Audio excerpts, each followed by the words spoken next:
What is up, guys, and welcome back to part 20 of my F1 2016 career mode here at the Brazilian Grand Prix. If you've missed the previous 19 episodes of this career mode, then you can click the little card annotation in the top right hand corner of your screens right now to go catch up with everything that's happened over the season so far. We are right here at the penultimate round of this F1 2016 career mode. The season has just gone so quickly. I think it's probably like the quickest I've ever finished an F1 season, not F1 2016, an F1 season. Now, this is the quickest I've ever finished a full season on Formula 1. And it's the longest season as well, which is pretty impressive for myself. But we're currently in 7th in the standings with 2 races to go. We are equal on points with Daniel Ricciardo. So that is very, very interesting going into the final 2 races. We do have a little bit of a battle there. We also have our rivalry with Max Verstappen, who we need to try and wrap up and need to try and win before the end of the season as well. So hopefully we can do that before the end of the season, and hopefully we come out on top as well. But for now, we're just going to head straight into the Brazilian Grand Prix.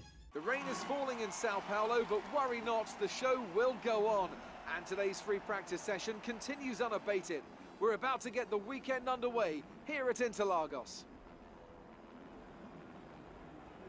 Turns 1, 2 and 3 that form the center S are a series of tight left, right, left turns that really are an extremely difficult sequence of corners to master. The first turn runs downhill left-handed and provides massive understeer. It's then followed by a fast right-left combination through the Curva do Sol and onto the Reta Aposta straight. Added in 1990, when F1 racing returned to Interlagos, it is fitting that one of the best corners on the F1 calendar takes its name from one of the sport's greatest drivers, Ayrton Senna.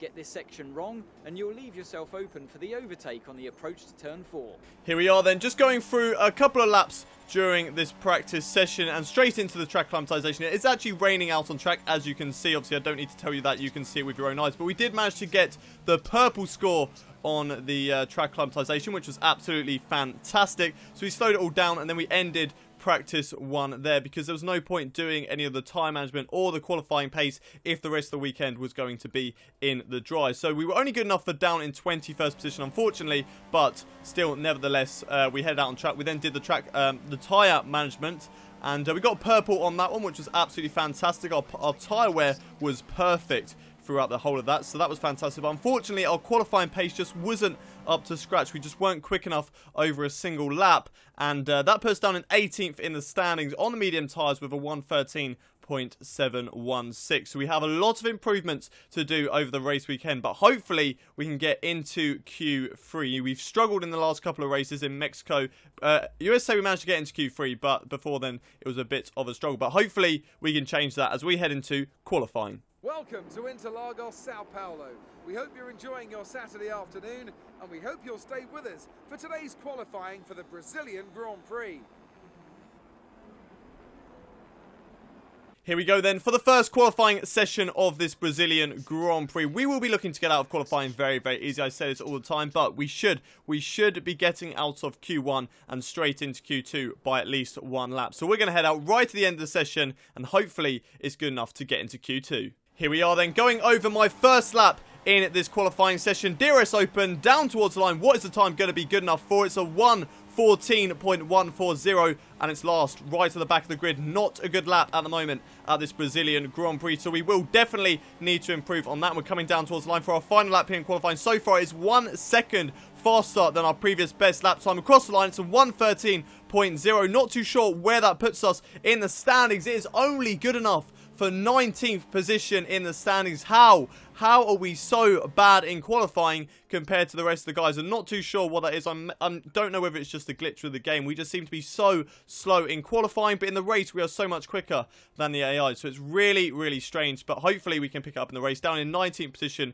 in this qualifying session behind Pascal Wehrlein, Valtteri Bottas. Not having the best of qualifying sessions once again. We've seen this over the whole entire season. They always go for the middle set of tyres in qualifying, and they don't go out on the best tyres. So for some reason, they always do that, and it always bites them in the back. You know, they always be right at the back of the field, and you know, big shame for Williams. But nevertheless, they are behind us, which is okay. But we're still down 19th, which is very, very disappointing. But we will be looking to try and make up that position in the race. And without any further ado, let's head over to that race for the Brazilian Grand Prix. As surely as the sun rises in the morning, the Brazilian Grand Prix packs out the grandstands and creates incredible drama. Title deciders, heartbreak, triumph and home glory. All these and more can be found in abundance here at the Autodromo José Carlos Pache. It's an unusual anti-clockwise race here at Interlagos, where the Sao Paulo locals are packed into the grandstands at each of the 15 corners around this classic 2.7-mile circuit.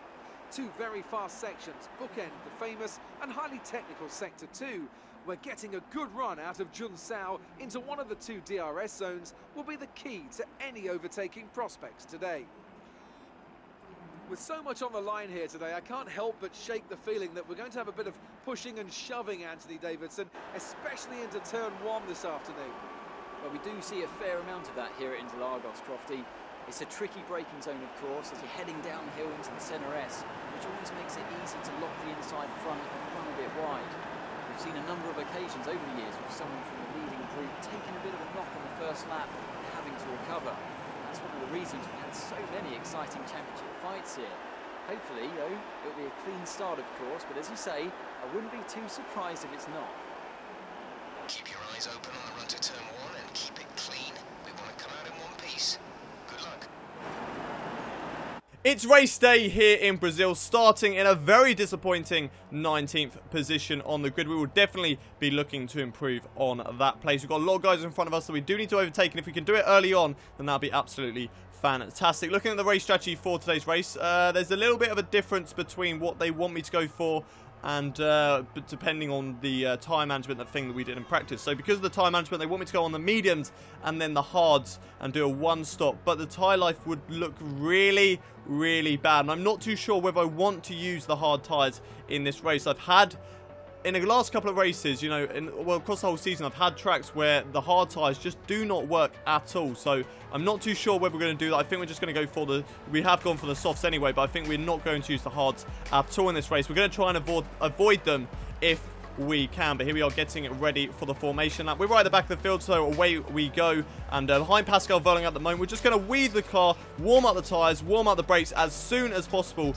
and try and get the car ready for the starting grid. We need to make sure that we get a good strategy in today's race. We are starting right at the back of the field, so a good strategy could help us on the road to a good result like we have done in the past in tracks like Italy and of course Japan as well. But here we are on the starting grid. The lights coming on. It's 5 red lights. Lights out and away we go for the Brazilian Grand Prix. And it's a great start compared to the Sauber of Marcus Ericsson. Pascal Wehrlein getting a good start as well as we go down in towards turn 1. We back out of it just because we don't really want to get involved in that tight turn 1, turn 2. And luckily we don't get involved with any collisions there. We are on the outside of Rio Haryanto at the moment. We've got a good run on him. Obviously we're so quick in a straight line at the moment in this Renault because it is so much upgraded on drag and engine. But up the inside of all these guys, up into P15, and it looks like we've got the job done. But Pascal Wehrlein coming back at us, going up into 15th position once again. Round the inside, if we run it just a little bit too wide on the exit of turn 4, but down in towards turn 5. Now we're still following behind the manor driver of Pascal Wehrlein, looking maybe to try and go up the inside in towards this hairpin. Unfortunately, we stick our nose up in there, but Pascal Wehrlein doesn't give us enough room to think about going for the move. So we're not going to go for it just yet, but might be able to go for one in towards this next right-hander. We're so much closer to the manor of Pascal Wehrlein, trying it up the inside in towards this hairpin, and it looks like we've got the job done on the manor driver up into P15, and up next for us is Fernando Alonso. There's Nico Hülkenberg ahead of him. Going in towards the final corner, just right behind Fernando Alonso at the moment, looking to try and get past the McLaren driver down the straight. Obviously, we are so quick in a straight line. We've put it into Rich Mix as well to really help us down in towards turn 1. We get past the McLaren driver very, very easy. Can we get past Nico Hülkenberg and Felipe Massa as well? Not quite yet, but we might be able to have a look down in towards turn 4. Losing the back end quite a lot through turn 2 there. And in towards turn 3, yeah, we've just lost off the back of Nico Hülkenberg and Felipe Massa. So we're just going to have to wait a couple of laps as we come back to the start-finish line. Right behind the Force India of Nico Hülkenberg and Felipe Massa at the moment as we go up the inside, down in towards turn 1. Can we get them both under braking? Yes, we can. Up the inside of Felipe Massa. Running it a little bit too deep on the exit of the corner, but into turn 2. We managed to get the car turned in time, and we hold on to P12 in this race. We are 2 places behind the points at the moment, and up next for us is Esteban Gutierrez, who we are on the back of on the end of lap 3. So using their DRS, using the slipstream, going down in towards turn 1, pulling over to the left-hand side, and once again a fairly easy move in towards turn 1 to get the job done and up into P11 in this race. Up next for us is Roman Grosjean. And we've got a bit of a train of cars ahead of us at the moment as we go down in towards turn 4. Following behind this huge train of cars, we've got Mercedes pulling out. Another Mercedes going for an overtake as well. We're going up the inside of a lot of these guys, trying to get the move done on Lewis Hamilton at the moment, who doesn't give us a lot of room in towards turn 4. He squeezes us towards the apex, but luckily we don't get any damage, and we managed to hold on to P8. But now up ahead of us are both the Red Bulls of Max Verstappen and Daniel Ricciardo, who I believe has a problem and is going slowly. So it's an easy move on both the Red Bulls. Obviously, their straight line speed isn't exactly the greatest, and we get the job done before we really get to the DRS zone. Up next for us is our teammate. He dives into the pits on lap 5. We'll be diving into the pits on the next lap on lap 6. Here we go into the pits for our first pit stop. I'm not too sure. I kind of messed up massively going into the pits there. I wasn't too sure on where the speed limiter line was, and unfortunately I just got the wrong line there.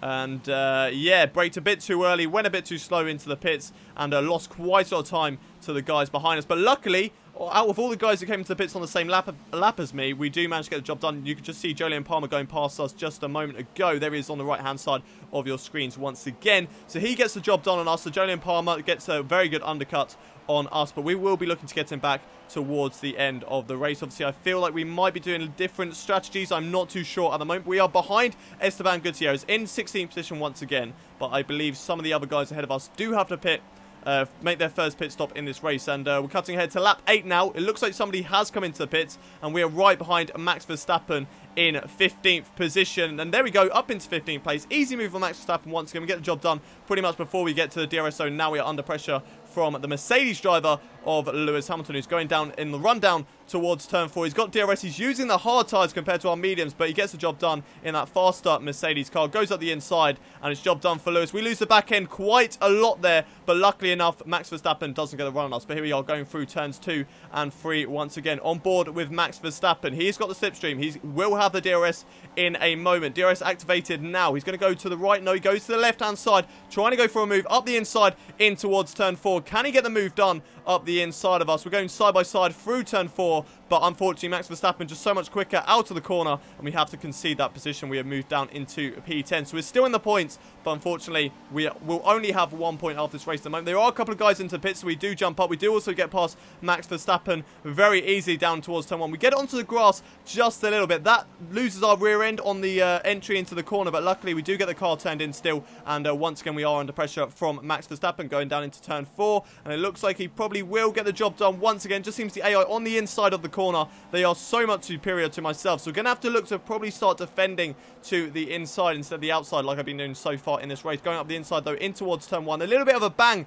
between the two of us. I just didn't get the car stopped in time for turn 1, and unfortunately went into the side of Max Verstappen, so I conceded the position, let him have it through turns 2 and 3, but now we are right on the tail of the Red Bull drive, and we get the job done before we even get to the DRS zone. DRS, we didn't really need it, going down in towards turn 4, and it's job done up into P6 behind Lewis Hamilton at the moment, who is 7 seconds ahead of us. So I don't think I will be getting that Mercedes driver, even though he's on the hards, I'm on the mediums. It's just a considerably massive gap between the two of us, but we come into the pits for our second pit stop in this race, this time getting the car stopped just before the pit limiter, so that was absolutely perfect this time around. We're coming into the pit lane for a new set of hard tyres. I said I didn't want to use these tyres, but I was seeing that the other guys were coping on them so well that I thought that maybe I would chance it and just try and go to the end of the race on these tyres and just see what it does to us. So that's what we're going to do, try and go to the end of the race on these hard tyres, and hopefully it works out for us, and hopefully we don't lose out a considerable amount of time to the AI drivers. But we're going to come out of the pits in, I think, okay, so 20th position on track, so not the best of positions at the moment. We've got a huge bunch of cars going through sector 2 at the moment, so if those guys fight it out, we could definitely catch up with them, as we're on board with the Force India of Sergio Perez going down the start-finish straight. He's following behind, I think that is his teammate of Nico Hulkenberg, or is it McLaren? I'm not too sure by this angle, but he's got a front right puncher going down in towards turn 1. That's pretty much ruined his race, and then he just stops it on the apex of turn 1, holds up a whole lot of drivers, a lot of drivers crashing into him behind him, and now we are going through the start-finish straight now. We're going to get so many guys down in towards turn 1 as they are still stopped there. It is yellow flag, so if they are moving, we can't pass them, but they're not moving, so we can go past. We can get past Felipe Nasr, and I think it was Gutierrez there. We've got Rio Harrianto right on our tail as we go down this this DRS straight down in towards turn 4. Rio Harrianto right behind us. He won't be able to go for a move. Now he will be able to go for a move, but as we get in towards this next corner, he won't be able to go for it. There's a huge train of cars ahead of us. It is closing up. Sergio Perez leading this gap. Can we squeeze it through? Oh my word, that was so close to Sergio Perez going in between that gap. We had to get that move done, otherwise we would have been held up by all those guys, and then just getting through the other guys who got damaged because of Sergio Perez stopping on the apex. That moves us up into 9th position, and a lot of these guys will be having to come into bits as well. Let's have a look at a replay of what happened there. So going down in towards turn 5, we just squeeze it past Sergio Perez. We had to get the job done. If we didn't get past him, we would have been held up with this train, and we could have lost the guys ahead of the 3 guys who lost their front wings. But there we go, just squeezing it between Sergio Perez, sliding on the curb quite a considerable amount. And then we do a pretty good slalom around these 3 drivers. Left, then right, then to the left again. I mean, we could have just followed all the way around the outside into that corner, but for some reason we decided to make it a little bit more interesting. And yeah, just go for a little slalom between all those 3 guys. And here is Sergio Perez going very, very slowly through his left hand. He starts to pick up speed now, and there you can just see me squeezing through a tiny little gap, getting it caught on the curb, having a little drift there. Very, very entertaining, I must say myself. And there is Sergio Perez, who just gets a little clip from the manner of Pascal Wehrlein, who probably was a little bit fed up of following behind Sergio Perez, so just decided to give him a nudge and help everyone through there. But we're watching on board with Marcus Ericsson, who has had an engine failure just as he was getting overtaken by the Force India of, I think, Nico Hulkenberg, and that is Marcus Ericsson out of today's race. I think that is today's first retirement of this Brazilian Grand Prix as we are watching on board with Fernando Alonso. So Fernando Alonso, I don't think, was actually held up with Sergio Perez. I'm not 100% sure on that, but I don't think Fernando Alonso was held up. But he's going side by side with me at the moment in towards turn 4, and he gets the job done, just sort of like Max Verstappen and Lewis Hamilton did earlier on in the race. We are right on the tail of the McLaren driver, so we will be looking to go for a move down the start-finish straight, which we are now on, and getting the DRS open, going down the start-finish straight, once again getting the job done before we even get there. And we're so, like, not even concerned about trying to overtake Fernando Alonso that we ask our engineer for a full race report. You know, that's how unbothered we are about. That's just how easy the overtake is down the start-finish straight. Here we are once again on board with Fernando Alonso, coming into this tight hairpin. We give him a lot of room on the inside. He takes that. He says very nice indeed for having that overtake, and he goes around the inside, and we're going to have to try and hold it on the inside in towards these next couple of corners. It's side by side with Fernando Alonso. We're just trying to squeeze him out at the moment, but Fernando Alonso once again up the inside. He's got the job done up into P8 once again. I think this battle is definitely going to continue all the way to the end of the race with Fernando Alonso. It's pretty much just the 2 of us battling for 8th position right now. We are following right behind the McLaren drivers side by side as we go down towards the DRS activation zone. DRS activated down in towards turn 1. Easy move once again on the McLaren driver. And just because of the straight line speed that we have in this Renault at the moment, we are just so dominant compared to that McLaren. The McLaren is so slow in a straight line, so it really helps us. But here we are on the final lap of the race. If we get lapped by Sebastian Vettel, who's right behind us at the moment, so he's going to get past Fernando Alonso, who lets him through now. He's also probably going to get past me at the same time. We take the inside line, so now this is the final lap of the race. Going down into the left hand, Fernando Alonso goes up the inside as we run it wide into the corner. He's got the job done on the final lap of this race. Fernando Alonso is up into P8. We are down into P9. We need to get past him as soon as we possibly can. Otherwise, we have lost 2 points in this championship, and we need as many points as possible as we are battling with Daniel Ricciardo in the championship. Through the left-hander, or where Fernando Alonso got past us earlier on in the race, in towards this next right hairpin. And following behind the McLaren drivers, still not being able to find an opening, but we've got very, very close to the rear end of that McLaren driver, going in towards the final proper corner in this track. Cutting quite a lot of the apex there, trying to get a good run out of the corner. We are a little bit behind Fernando Alonso at the moment, but we are so much quicker in a straight line through this left-hander, down towards the line. Who is going to come out on top between me and Fernando Alonso? Looks like Fernando Alonso has got it, but using DRS down towards the line, we get him right at the end of the race. Okay, good job, mate. Really well done. That was a fantastic drive. And so the celebrations begin, and well earned they are indeed. It may may have looked simple at times, but as any racing driver will tell you, competing at this level, at the very top, is anything but simple. There's no catching them now then. We have a new World Drivers' Champion. A great win then for the Maranello team today. Tell me, what was the key to this success? Well, I think the track conditions just really suited their car today. Wind, track temperature, you name it. These cars come alive when the tyres are just at the right temperature. So the more easily you can keep them there, the better your race tends to go. And that's exactly what happened. Their car just looks so comfortable out there. So, here they come now, out onto the podium. Wherever you go, anywhere in the world, the prancing horse flags are dominant in the grandstands, and they're out in force again today. It's Ferrari on the top step once more. Oh my god, what an end to that Brazilian Grand Prix. We may not have been fighting for a race win or a podium or something like that, but still, to get Fernando Alonso right at the end by a couple of meters at least, I mean, that was absolutely amazing. Right to the end of the race. A lot of battles in that race with a lot of good drivers like Max Verstappen, Lewis Hamilton, Fernando Alonso. Absolutely fantastic. We also, that amazing part where we just managed to squeeze past Sergio Perez as well. But going through the stands, Sebastian Vettel, he won today's race with Kimi Räikkönen in second, Roman Grosjean in third, Nico Rosberg finished the race in fourth, Lewis Hamilton 5th, Max Verstappen 6th, Felipe Massa 7th, I'm in 8th, Fernando Alonso 9th, and Jolyon Palmer getting points for Renault once again in 10th place. The Toro Rossos not having a good race here today, so that's going to allow us to catch up in the Constructors. But let's have a look at how this affects us in the Drivers' standings. And in the Drivers' standings, it is now confirmed that Sebastian Vettel is the 2016 World Champion. I mean, Ferrari upgrade their cars so well midway through the season, and that really affected them massively. I mean, Mercedes were dominating at the start, with Red Bull winning maybe a couple of races, and now Ferrari has just dominated, literally from, I think, maybe about Italy. They have just dominated for the whole rest of the season, getting a lot of 1-2s, and it's a fantastic job for Sebastian Vettel to go on to win the championship. We have jumped up above Daniel Ricciardo once again after he didn't score any points here today. We are now 4 points ahead of him as we go into the final race of the season, and it's getting very, very close between me and Daniel Ricciardo. It is definitely heating up this battle for 6th position in the drivers' standings. Who will come out on top? We're just going to have to wait and see to the Abu Dhabi Grand Prix. But for now, let's have a look at the Constructors' standings.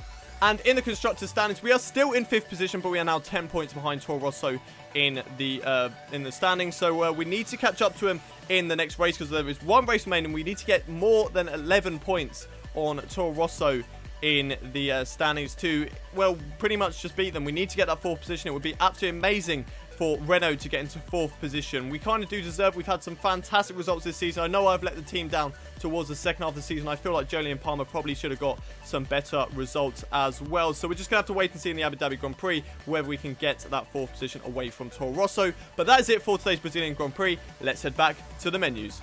Having a look at the rivalry update for today's race. Unfortunately, we lost out massively there to Max Verstappen, and that means we have lost the rivalry once again against the Red Bull driver. That's 2 rivalries we have lost to him, which is really, really disappointing. Hopefully, we can come back at him at the Abu Dhabi Grand Prix and then see what we can do in Season 2 as well. But looking at the R&D just quickly, nothing really to talk about there because obviously we won't be upgrading our car. So that is it for this Brazilian Grand Prix. If you have enjoyed it, don't forget to smash that like button. Also, subscribe to my channel if you are new around here. We've had so much Formula 1 content over the first 2 weeks of F1 2016 being out. That's just going to continue over the next coming weeks, coming months. You know, we're just going to be absolutely hammering this game. I'm loving it at the moment, and I'm just loving creating these career mode episodes for you. And so much that I love creating these career mode episodes for you, as it is the penultimate episode of the season. We're going to bring out the finale later on this evening, so you can definitely look forward to that. And if you are subscribed to my channel, you don't have to miss an episode from me. So I will see you later on this evening at the Abu Dhabi Grand Prix, the finale of this 2016 season. But until then, it's goodbye from me.